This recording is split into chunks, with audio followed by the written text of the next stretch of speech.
वो बन गए थे किसके, कॉटन के। और अब ये जो मिल्स सेटअप हुए थे ना, तो इसको सेटअप करने वाले ज्यादातर जो लोग थे वो कौन थे, या तो वो थे पारसीज या थे वो गुजरातीज। सिमिलरली एक मिल अहमदाबाद में भी बनी जो स्टार्ट हुई थी इन द ईयर 1861। अब क्योंकि जो अहमदाबाद है गुजरात में, वहां पर भी आप जानते हैं कि कॉटन वगैरह इजीली ग्रो हो सकता है, तो 1861 में एक मिल कहाँ पे बन गई, अहमदाबाद में। और क्योंकि अभी एक प्रॉफिटेबल बिजनेस लग रहा था लोगों को कुछ हद तक, तो इस वजह से एक मिल और बनी, वो बनी कानपुर में। अब जब ये बहुत सारी मिल्स बन गई, कॉटन मिल्स, तो इसकी वजह से हुआ ये कि many poor peasants, artisans, agricultural labourers went to these mills in search of work. अब जो ऐसे पुअर पीजेंट्स थे या एग्रीकल्चरल लेबरर्स थे, जिनके बारे में हमने एक प्रीवियस चैप्टर में ये पढ़ा था कि क्योंकि बहुत ज्यादा हैवी टैक्सेस लगा दिए जाते थे उनके ऊपर, जिसकी वजह से वो अपना लैंड टैक्स पे नहीं कर पाते थे, और मजबूरी में क्या हो जाता था उनसे, उनको उनका इवन लैंड तक उनसे छीन लिया जाता था, जिसकी वजह से वो बेचारे बेरोजगार हो जाते थे। तब ये लोग क्या करने लगे, काम जो था, रोजगार जो था, उसे ढूंढने के लिए कहाँ पे जाने लग गए, इन सारी मिल्स में जाने लग गए। अब initially Indian textiles face problems, जितनी भी इंडियन टेक्सटाइल्स थी या जो मिल्स बन रही थी, इनको भी कुछ प्रॉब्लम्स फेस करनी पड़ रही थी। अब वो क्यों फेस करनी पड़ रही थी, अगेन यहाँ पे भी टफ कंपटीशन था। अब देखिए, एक तो बहुत सारी मिल्स आ गई है ना, एक तो क्या हो गया, इंडिया में बहुत सारे मिल्स भी खुल रहे हैं, प्लस उनको कॉम्पीट करने के लिए यहाँ पे ब्रिटिश कॉटन भी अवेलेबल है। तो एक बहुत ज्यादा टफ कंपटीशन वाली सिचुएशन थी, जो कि शुरुआत में इंडियन टेक्सटाइल्स को फेस करनी पड़ रही थी। Moreover there was no support from government. अब अगर आपको याद हो, हमने क्या डिस्कस किया था कि जब ब्रिटेन के जो लोग थे उनको दिक्कत आ रही थी, तो वहां पे ब्रिटिश गवर्नमेंट ने सपोर्ट किया था ना उनको। उन्होंने क्या किया था, एक तो उन्होंने बैन लगा दिया था इंडिया के कपड़े पे, फिर बहुत ज्यादा इम्पोर्ट ड्यूटी भी उन्होंने उसके ऊपर लगा दी थी, है ना। और प्लस एक जो पॉजिटिव काम उन्होंने और उनके लिए किया था, वो क्या था कि कैलिको नाम की इंडस्ट्री जो थी वो लगा दी थी वहां पे। एक ऐसी उन्होंने इंडस्ट्री बना दी थी जहाँ पे जो हमारे इंडिया के कॉटन के प्रिंट्स होते थे उनको कॉपी करके वो कपड़ा तैयार करते थे, है ना। तो ब्रिटेन के लोगों को तो वहां की गवर्नमेंट कर रही थी सपोर्ट, लेकिन इंडिया में गवर्नमेंट कोई भी सपोर्ट नहीं कर रही थी। अब आप पूछेंगे कि इंडिया में गवर्नमेंट सपोर्ट क्यों नहीं कर रही थी। देखिए, उस वक्त इंडिया की गवर्नमेंट कौन थे, ब्रिटिशर्स ही थे ना।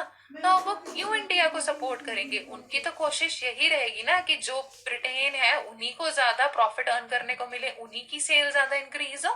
तो such was the situation at that time. इसके अलावा एक चीज जो पॉजिटिव हुई थी, जिसकी वजह से इंडियन टेक्सटाइल जो थी इनमें थोड़ी सी इनको इम्प्रूवमेंट देखने को मिली थी, वो ये हुई थी कि during first world war Indian textile industries got an order for military dresses.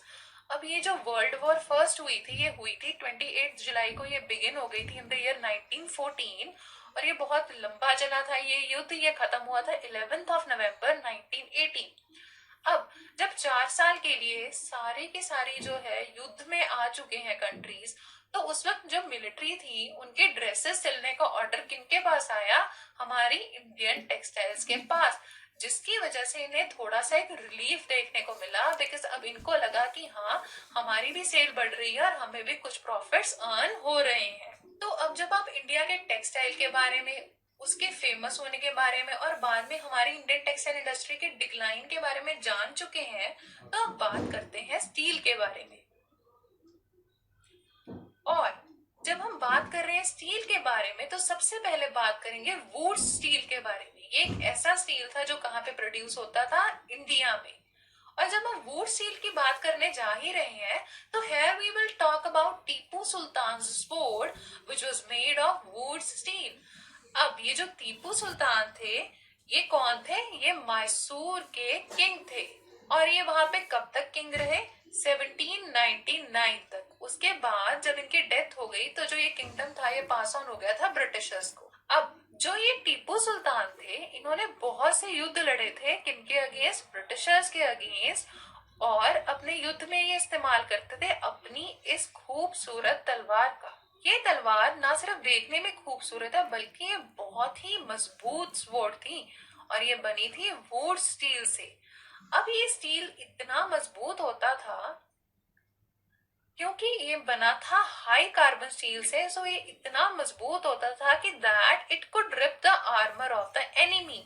अगर आपने कोई ऐसी पुरानी मूवी देखी है जिसमें राजा का युद्ध दिखाया गया हो, या कोई ऐसा सीरियल देखा है जिसमें राजा का युद्ध दिखाया गया हो, तो आपने ये चीज नोटिस की होगी कि राजा जब युद्ध पे जाते थे तो वो अपनी प्रोटेक्शन के लिए एक मेटल से बना हुआ शीट के जैसा कुछ पहनते थे, जिसे क्या कहा जाता है, आर्मर। अब ये जो स्वॉर्ड थी ये इतनी मजबूत थी कि उस आर्मर तक को भी रिप ऑफ कर सकती थी, यानी उसको काट के जो एनिमी था उस तक पहुंच सकती थी और उसे किल कर सकती थी। और ये स्वॉर्ड इतनी फेमस हुई कि आज भी ये इंग्लैंड के एक म्यूजियम में पड़ी है। तो ये किससे बनी थी? ये बनी थी हाई कार्बन स्टील से, जिसको कहा जाता था वुड स्टील। अब ये जो इतना मजबूत स्टील था, ये बनता कहाँ था और इसका बनने का प्रोसेस क्या था, वो भी समझ लेते हैं। ये जो एक बहुत ही मजबूत स्टील था, ये इंडिया में बनता था। और ये कैसे बनता था? Iron was mixed with charcoal and put inside clay pots bye maintaining the right temperature and hence fine quality steel was produced. मतलब अगर आप इस इमेज में देखें तो यहाँ पे आपको क्या दिखाया गया है कि ये कुछ लोग बैठे हैं जो बेसिकली मेटल्स के ऊपर काम कर रहे हैं। तो ये क्या किया जाता था, इस तरह की जो ये वुड स्टील थी इसे बनाने के लिए क्या करते थे कि ये आप ये एक तरह से जो ये पॉट देख रहे हैं इसमें क्या कर रखा है उन्होंने, आग जलाई हुई है ना, तो वहां पे एक वो बहुत ही टेम्परेचर, एक परफेक्ट टेम्परेचर मेंटेन करके रखते थे, ठीक है।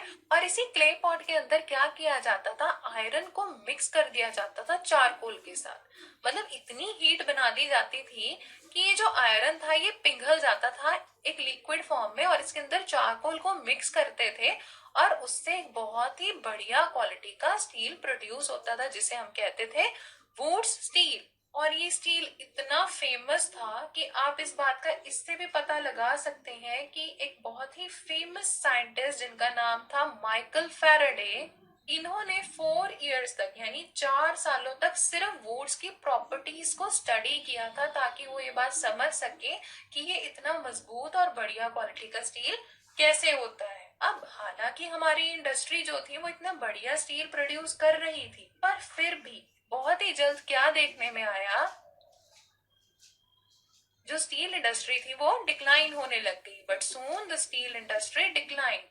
अब with the coming of European powers, the iron of England displaced the Indian steel and many furnaces were abandoned।